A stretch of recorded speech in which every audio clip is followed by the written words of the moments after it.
Assalamualaikum warahmatullahi wabarakatuh. Salam Pramuka. Perkenalkan, nama kakak Riza Maulana Ramadan. Mungkin kalian yang kelas 8 ini sudah mengetahui kakak. Memang kakak sudah mengajar di sana selama 2 tahun. Jadi mungkin di saat kalian kelas 7, di saat Pramuka kalian sudah tahu kakak waktu mengajar. Jadi mungkin kalian sudah kenal. Jadi di masa pandemi COVID-19 ini Pramuka tetap dilaksanakan, tetapi menggunakan metode online atau metode daring.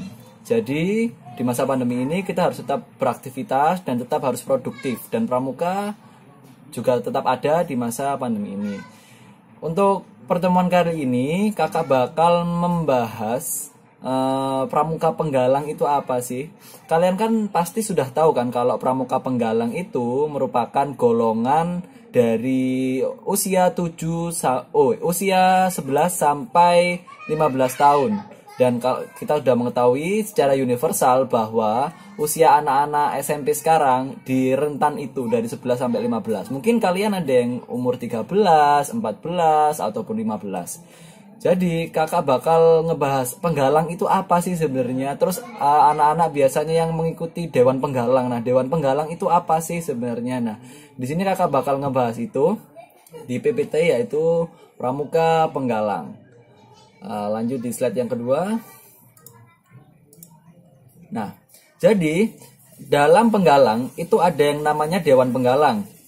Ya, jadi anak-anak yang semisal kalian tahu mengikuti ekstrakurikuler Pramuka Inti itu disebut Dewan Penggalang. Oke, diingat ya, yang mengikuti ekstrakurikuler Pramuka Inti itu Dewan Penggalang. Jadi Dewan Penggalang itu apa sih, Kak? Nah, tak jelaskan ya.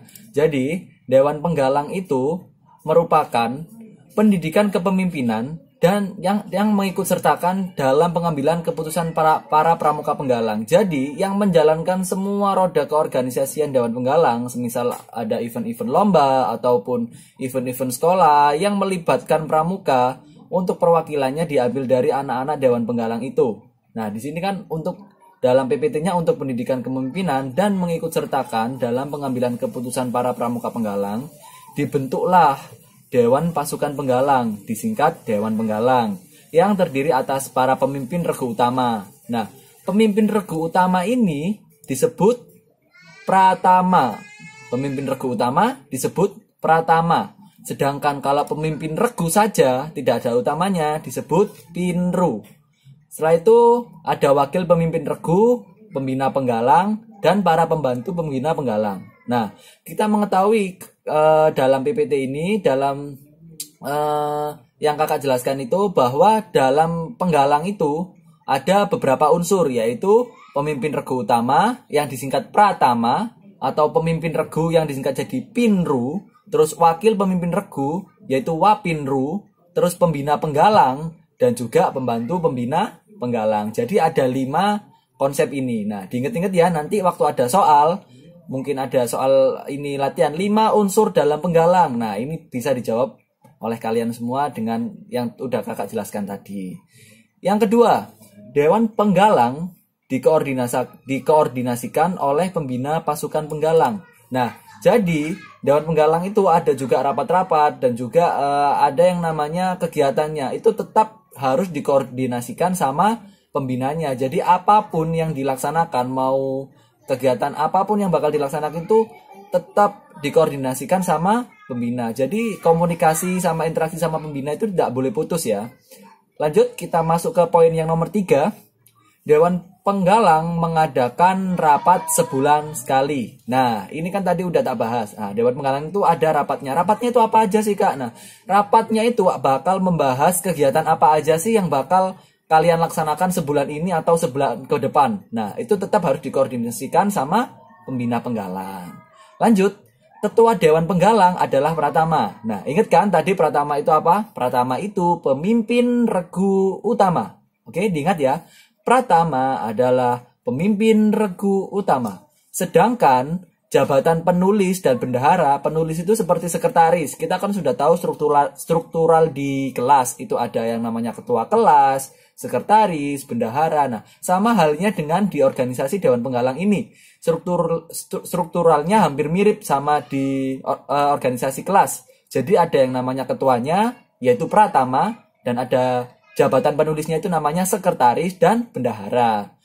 Nah, ini dipegang secara bergilir oleh para anggota Dewan Penggalang. Nah, Kak, kenapa kok digilir? Agar semua Dewan Penggalang itu memiliki kecakapan yang sama dan memiliki pengalaman menjadi juru tulis, menjadi bendahara, menjadi pratama, sehingga skill atau kemampuan mereka itu mereka memiliki kemampuan yang sama. Oke, bisa difahami ya? Nah, ingat ada yang namanya pratama, bendahara, dan sekretaris. Pratama itu pemimpin regu utama.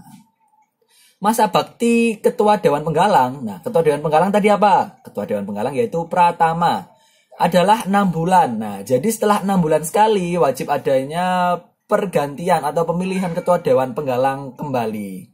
Bisa difahami ya? Selama 6 bulan sekali, setelah masa jabatannya berakhir, maka akan diadakan pemilihan Ketua Dewan Penggalang yang baru, tentunya secara musyawarah dan juga ditentukan oleh semua Dewan Penggalangnya. Jadi yang menentukan itu bukan hanya pembinanya saja. Semisal kakak nunjuk kamu aja jadi pratama, nggak bisa. Karena di pramuka ini benar-benar memegang prinsip musyawarah mufakat. Oke, bisa difahami? Oke, lanjut.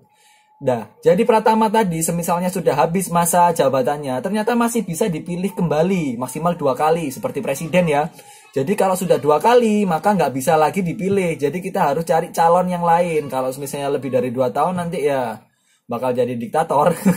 Bakal pemimpinnya ini terus nggak bisa menyentral atau semuanya itu tidak bisa menjadi pratama nanti, nggak bisa dapat pengalaman jadi pratama. Sehingga dibatasi hanya 2 kali berturut-turut. Jadi bisa menjabat selama 1 tahun.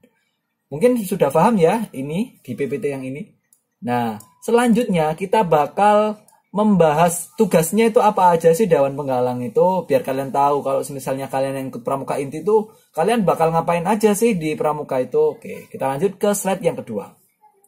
Tugasnya yaitu mengurus dan mengatur program kegiatan-kegiatan pasukan penggalang. Nah, tadi udah tak jelaskan ya, kegiatan-kegiatannya itu seperti apa sih Kak? Banyak sekali loh, seperti kegiatan event lomba atau kegiatan kemah. Itu sebenarnya kemah itu diwajibkan untuk para penggalang. Nah, terus event-event apa lagi ya? Penempuan SKW SKK, terus kegiatan-kegiatan yang lain yang menantang dan menarik.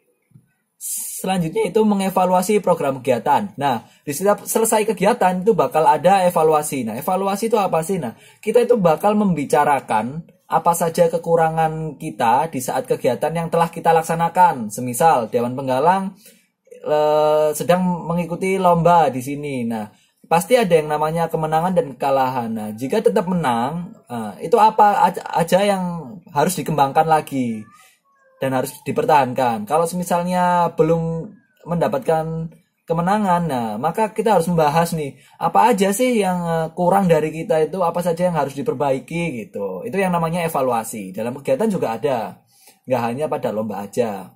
Selanjutnya yaitu mendukung regu dalam kegiatan mengintegrasikan anggota baru. Semisal yang kelas 8 nih, kayak kalian semua yang ikut Pramuka Inti atau Dewan Penggalang, kalian menarik lagi anak-anak kelas 7 untuk generasi selanjutnya. Itu yang namanya mengintegrasikan anggota baru. Jadi melatih, ya sama nanti membantu kakak dalam mengintegrasikan anggota baru. Menarik lagi. Gitu.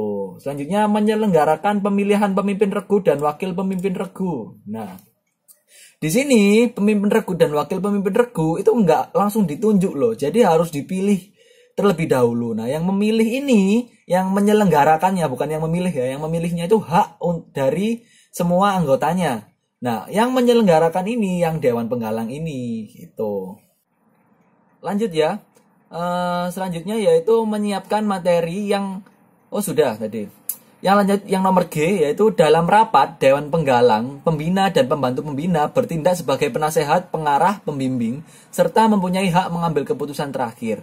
Nah, di sini sebenarnya kakak di sini tuh sebagai penasehat dan pembimbing dan mempunyai hak mengambil keputusan terakhir. Kenapa kok harus mengambil keputusan terakhir itu ditentukan sama pembina? Karena dalam tingkatan penggalang memang kita itu namanya masa transisi.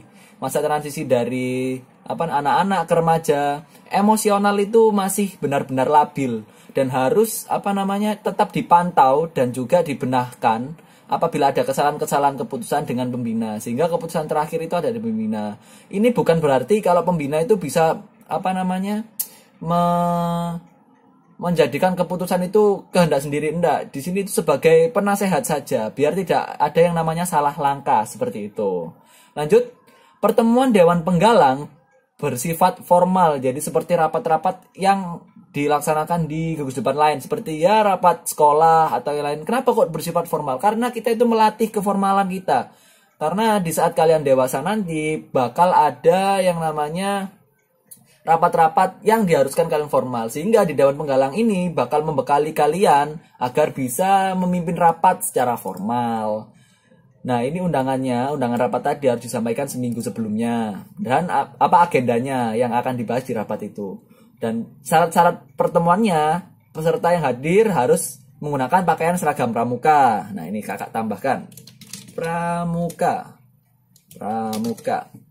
Nah, tempatnya ditentukan lebih dahulu. Nah, sebelum rapat itu pasti kan ditentukan tempatnya di sini, Kak, gitu. Oke, mungkin itu aja yang bisa Kakak sampaikan di materi hari ini. Semoga materi hari ini bermanfaat bagi kalian dan dapat menjadi bekal kalian untuk menjawab soal-soal yang bakal Kakak kasih di Google Classroom. Mungkin itu saja. Sebelum mengakhiri, marilah kita berdoa. Berdoa dimulai. Berdoa selesai. Sekian dari kakak. Wassalamualaikum warahmatullahi wabarakatuh. Salam Pramuka.